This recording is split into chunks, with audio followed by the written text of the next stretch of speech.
Gawat, makin panas. Inilah 4 berita politik terbaru hari ini. Berita pertama, keras, kritikan untuk Jokowi.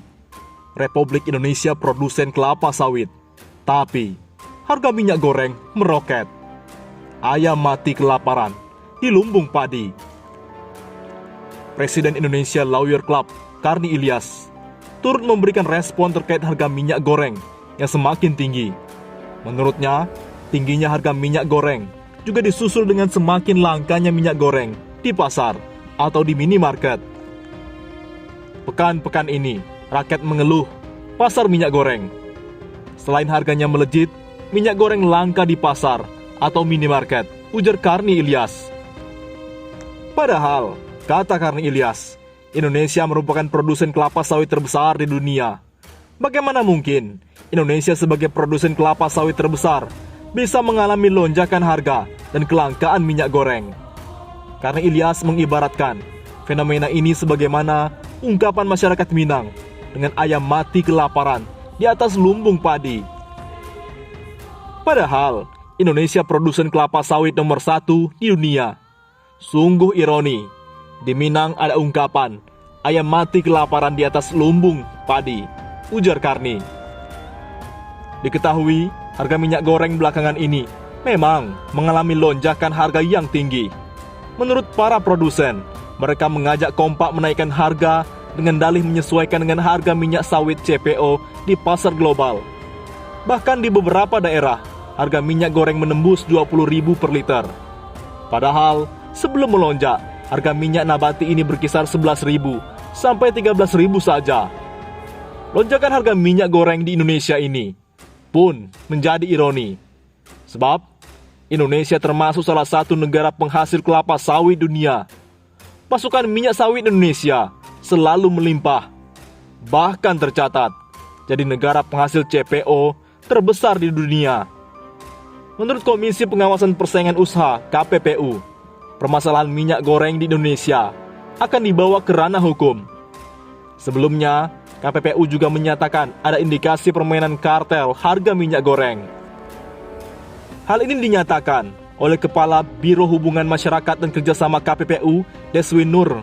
Menurutnya, KPPU telah melakukan pendalaman soal harga minyak goreng. Selain itu, berbagai temuan telah dibawa ke dalam rapat KPPU. Berdasarkan berbagai temuan saat ini, Komisi memutuskan pada rapat komisi hari Rabu 26 Januari kemarin bahwa permasalahan minyak goreng dilanjutkan ke ranah penegakan hukum di KPPU, tutur Deswin Nur. Berita kedua, Susi Air diusir paksa. Ibu Susi saja dibegitukan, apalagi rakyat kecil. Dugaan pengusiran paksa maskapai penerbangan Susi Air dari hanggar Bandara Kolonel R.A. Besing Malinau, Kalimantan Utara menjadi bukti kesewenang-wenangan rezim saat ini. Dikatakan politisi Demokrat Benny Harman, apa yang dialami Susi Pujiastuti sebagai pemilik Susi Air adalah wujud rapor merah penegakan hukum Indonesia.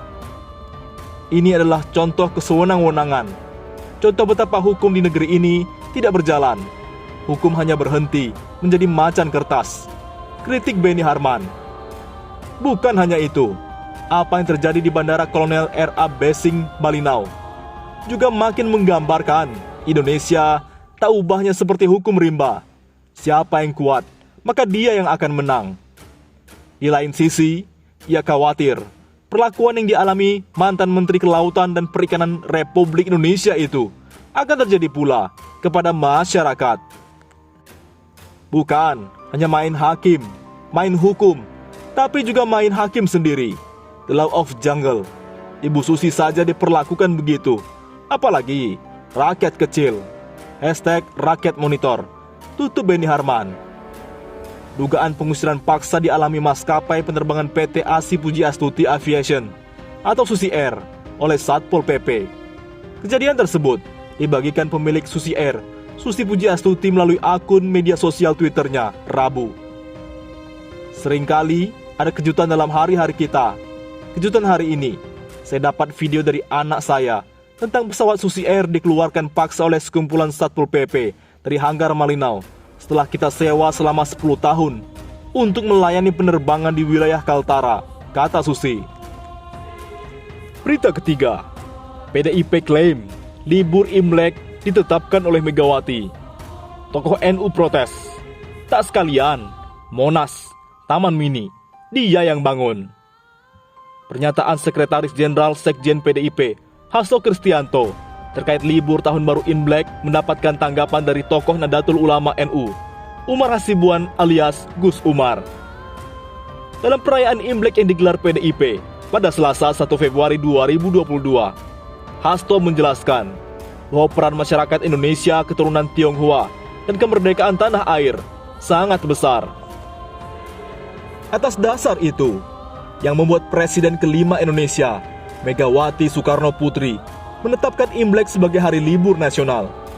Beliau, dalam kapasitas ketika Presiden kelima Republik Indonesia, mengambil momentum historis atas dasar prinsip ideologi Pancasila dengan menetapkan Imlek sebagai hari libur nasional, katanya. Hal serupa juga dilihat Presiden pertama Indonesia Soekarno dalam memandang masyarakat Tionghoa. Dalam perspektif ideologis, sebenarnya kita lihat tadi ditayangkan sejarah orang-orang Tionghoa dalam memperjuangkan kemerdekaan bangsa, jelas Hasto. Lebih lanjut, Hasto kembali menjelaskan alasan Megawati menetapkan Imlek sebagai hari libur nasional.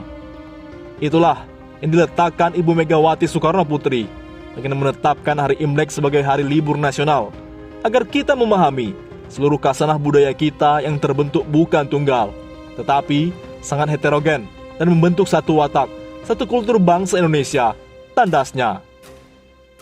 Menanggapi itu, Gus Umar tampak geram dan langsung membuat sebuah cuitan melalui akun Twitter pribadinya. Gus Umar mengusulkan agar Hasto juga mengklaim bahwa Megawati ikut andil dalam membangun Tugu Pancoran hingga Taman Mini. Bung Hasto, tak sekalian Tugu Pancoran, Monas dan Taman Mini, andil Ibu Megawati yang bangun, tuturnya. Untuk diketahui, klaim Hasto terkait Imlek tersebut nampak berbeda dengan sejarahnya.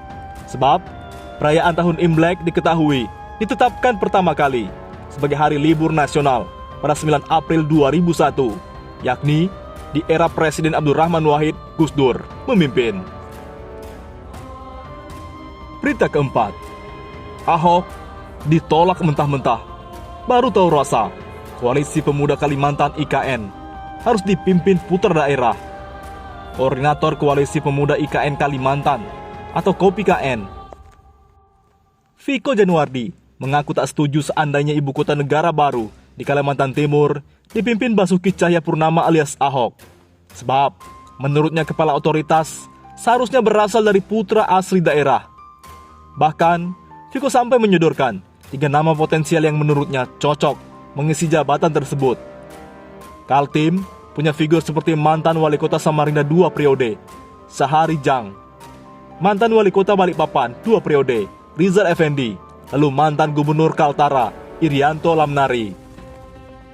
Ujar Viko melalui keterangan resmi Senin 31 Januari. Lebih jauh, Viko memastikan dirinya telah mengusulkan 1 dari 3 nama tersebut melalui surat resmi ke Menteri Sekretaris Negara atau Mensesnek RI. Dia berharap usulan tersebut sampai dan bisa dipelajari Presiden. Usulan kami kepada Presiden, sekiranya dapat dipertimbangkan kepala otorita IKN dari figur masyarakat Indonesia yang berasal dari Kalimantan Timur dan memiliki pengalaman sebagai kepala daerah, tegasnya. Senada dengan Viko, Bendahara Majelis Organisasi Daerah Nasional MODN, Mahfuz Ghazali juga mengatakan, pemimpin IKN baru harus berasal dari kalangan putra daerah, sebab merekalah yang memahami wilayah tersebut. IKN harus ada putra daerah, karena dari situlah suara masyarakat Kaltim bisa diakomodir dan tidak melenceng akan tujuan pasti IKN masuk ke Kaltim, ungkap Mahfuz Ghazali. Menurut Ghazali, ada beberapa sosok figur dari Kalimantan yang layak menjadi kepala otorita IKN. Salah satunya, sama seperti yang disampaikan Viko, yakni Irianto Lamnari, yang memiliki pengalaman di bidang pemerintahan, seseorang akademis, dan mengerti sekali akan pentingnya sektor pertanian. Bahkan, ia pernah menjabat sebagai gubernur Kalimantan Timur.